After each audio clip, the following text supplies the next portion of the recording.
All right, everyone, welcome back into another NBA props video. Going to be breaking the top prop bets for the Saturday slate. Let's go ahead and get into it.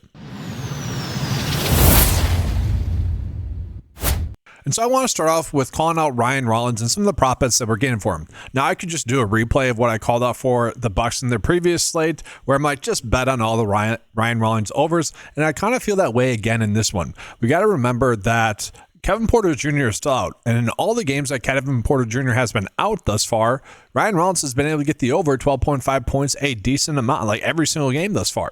And that's what we expected based off of what he did last year in games with Kevin Porter Jr. off the court. Okay, and so I'm really shocked that this line ends up being a pretty good matchup here against the Kings as well. The issue that I have really with Ryan Rollins is that we could bet on basically all of his other props, but I do want to call it this distinction here, guys.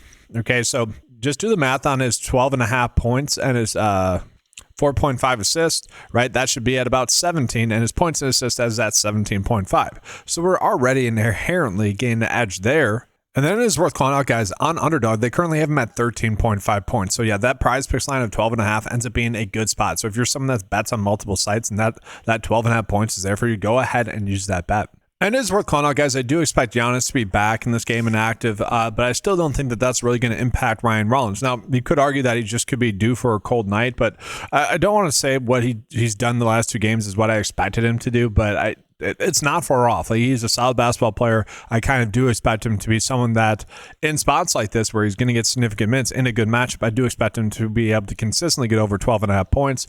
And you tack on the fact that Giannis is still currently questionable. If he were to end up sitting, that ends up being a very good bet for us. Now, for other bets in this game, it currently feels like we'd be forcing them. So let's go ahead and jump on into the next game that I want to mention. And that's going to be Minnesota versus Charlotte. And we know in this game that Anthony Edwards is out. And so because of that, we have seen, we're going to see a lot of usage be shifted. And overall, the player that I felt like we were getting the best prop bets on was actually Julius Randle to get over 24.5 points per 36 buys both this year and last year. He averaged about 27.5 points per 36. And so I don't mind that bet overall. And it is worth calling out that currently the sportsbooks are telling us to bet the over here as well. About a 51.6% chance for that one to end up hitting. So I think that ends up being a very solid bet for us on this slate. And then another bet that, I think is okay would be Jaden McDaniels to get under 5.5 rebounds. Again, per 36 with Anthony Edwards off the court. Average about 4.6 rebounds. The issue is he is someone that could end up getting more than 36 minutes. He ended up getting almost 41 in the last game. Guys shot the basketball a decent amount, ended up with 30 points in that game, and then ended up with 7 rebounds. But all in all, I think more times than not, he's going to end up getting under 5.5 rebounds. That bet, though, with it being a discounted payout currently, it does feel like we're forcing it a little bit. But if you guys want to add in an additional bet, that could be the bet you get to. And then another bet that I do not mind would be Dante DiVincenzo to get under 3.5. Three-pointers made. He's just not shooting that many lately. And if you kind of look at what he did again last year and this year with Anthony Edwards off the court, averaged about 3.2 made. Okay, which, well, I mean, that's the under right there. So already, like, inherently, we don't mind that. It only averaged about 7.3 three-pointers attempted as well. Now, this could just be a matchup there with Charlotte, which overall, I guess I wouldn't mind that. But it is a pretty good bet for us. And I'll pull up his game log here for you guys. So we do see he's getting 3. And so it is a little bit of a tight line. Again, I just don't think he's going to get that additional 4th three-pointer made. But those are all pretty tight prop bets. If you're just trying to extend some slips, that'd be the way to go about attacking those. Now, this next one is one that I feel like we're getting a pretty darn good edge on. So this bet for Wendell Carter to get over 19.5 points, rebounds, and assists is a very shocking one to me. Just in the simple fact that we're even getting it here. Looking at the game total of this game, it is at 236.5. So, decent game total. The Magic are going to be 7.5 point favorites, which overall, that is when I start to worry a little bit about a blowout. And maybe that's part of the reason as to why we are seeing that line there. But we can clearly see he's been consistently able to get this over. And it is a good matchup here against Washington. And then on top of that, guys, we look at the one game where he did not get his over. He's just kind of foul trouble, 6 fouls. Obviously, if that ends up happening, we can look back and then be like, it was just one of those bets that we missed due to foul trouble. Like, sure, that might end up happening. Obviously, we don't want that to happen, but it's a good matchup, and he's consistently been able to get this over. So I don't know. I was kind of surprised by this line that we were getting. And so I'm comfortable getting to this one as it currently sits. Now, that being said, guys, if it does end up getting bumped to like 20.5, which is probably where it should be at, then I feel like we'd be forcing a little bit there at that point. Another bet I don't mind is going to be Kevin Durant to get over 33.5 points, rebounds, and assists. It is this game against Boston. Boston is coming in on the back end of a back-to-back. Looking at the game total of this game, it is a pretty low-scoring game as well. So that is something that I don't like. Okay, the game total is 227.5 total points. Don't like that. Houston is going to be 4.5-point favorites, though.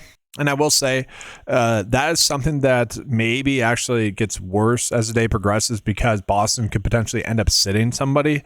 We do see that happen in back-to-backs, and obviously that would be something that would lead to Houston winning by more. Thus, maybe the minutes aren't there for Kevin Durant that we kind of need them to be there for him. And yeah, when we look at Kevin Durant, guys, he's only knocked on the over once, and that was in a game where he only saw 25 minutes because that game was a blowout there against Brooklyn. And again, this game is at least projected to stay close. It is a lower scoring game, so we don't like that, but still, he is someone that should be able to get the over and has really been crushing it just in general. The one game where he didn't get, over 25.5 points, which is what his line's at, he was still able to get 9 rebounds. And so that's where I'm more inclined to just bet on his over PRA. Just bet on him having another good game against Boston. Don't necessarily like the matchup as a whole there, though. And then real quickly, guys, just take a peek at the best bets that we're getting currently for tomorrow. Dennis Schroeder under 12.5 points. Average sportsbook line has that 11.5, so that's available on both sites. And then, that's kind of basically it. That one has a 53% likelihood, and then all the other bets are pretty darn tight. Again, this is on Underdog, so not a terrible spot there. Apologies for the graphic. And then, now we get into PrizePicks. We are going to see Zach LaVine for under 3.5 rebounds. That's currently a plus EV bet. So if you guys are someone that's betting on PrizePicks and that bet's still available, by all means, go ahead and target that. I will say I don't mind AJ Green to get over 8.5 points. That's not a terrible bet. He's someone that can drain 3 balls. And maybe if you don't like the Ryan Rollins prop bet, that would be an approach to go with there in that game. Then I do want to talk about one other prop bet here. That's going to be Bilal Coulibaly to get over his points, rebounds, and assists here of 17.5. So he returned for his first game of the season in the last game, guys. Really going off in that game. I think that was more just it was his first game kind of going off in that situation. But he did end up starting in that game, guys, and was able to get 24 minutes in a game that did end up being a blowout there as well. So we do need this game to stay close. Again, looking at the game total of this game, it is at 236.5, and Orlando is a 7.5 point favorite. So we do slightly worry about the blowout, but if we're going to get the minimum of 24 minutes for him, then I think this line ends up being too low. Went out and shot the basketball 12 times and 7 times from 3-ball range. Okay, if we can consistently get that for him with the slight increase, if he ends up getting a little bit more run, then this ends up being a pretty darn solid bet for us. And so let's go ahead and get into the bet of the day here, starting out with PrizePicks. Again, guys, with the plus EV bet that we are getting currently on PrizePicks, if you guys want to use that, obviously use it. I'm going to use that, but chances are it's going to get bumped even by the time I post this video. And so I typically don't like to use those in the bet of the day, but if it is still there, use it. But looking at guys, yes, I do like Ryan Rollins over 12.5 points. Even if he doesn't hit it, I'm kind of like, this line's just it's too low. He should get the shot attempts up again with Kevin Porter Jr. out. I do expect him to continue to have the role that we've seen him have through 4 games where he has started. And then Coulibaly, again, just expecting him to get a little bit more run. Carter in that matchup against Washington, good matchup for him. Just needs to get 30 minutes, stay out of foul trouble. And then Kevin Durant, again, we're a little bit worried about the matchup and the game total there, but overall, just like that he's able to, even in games where he's not necessarily dominating points-wise, he's still able to make up for it with rebounds or assists. So, four-slip bet there on PrizePicks. And then, guys, on Underdog, we can roll out these 2 bets here for Minnesota. Again, it does feel like we're forcing it a little bit there with them, but those were slight edges that I thought we had for the slate, so I did still want to present them to you guys. Now that's going to do it for this video, guys. If you guys would like access to any of the tools that you saw throughout this video, head on over to 9to5sports.com. Get access to all the tools available for a low monthly cost of $10 a month. That will include fantasy golf tools, NFL DFS tools and betting tools, NBA DFS tools and betting tools, and just overall PrizePicks and Underdog prop tools, plus a little bit more. Again, all available for a low monthly cost of $10 a month. That's going to do it, guys. Leave a like, subscribe to the channel, comment your guys' favorite prop bet for Saturday as well. If I missed out on one that you think is very good, let us know. If you disagree with the bet, give us a sensible comment about why, right?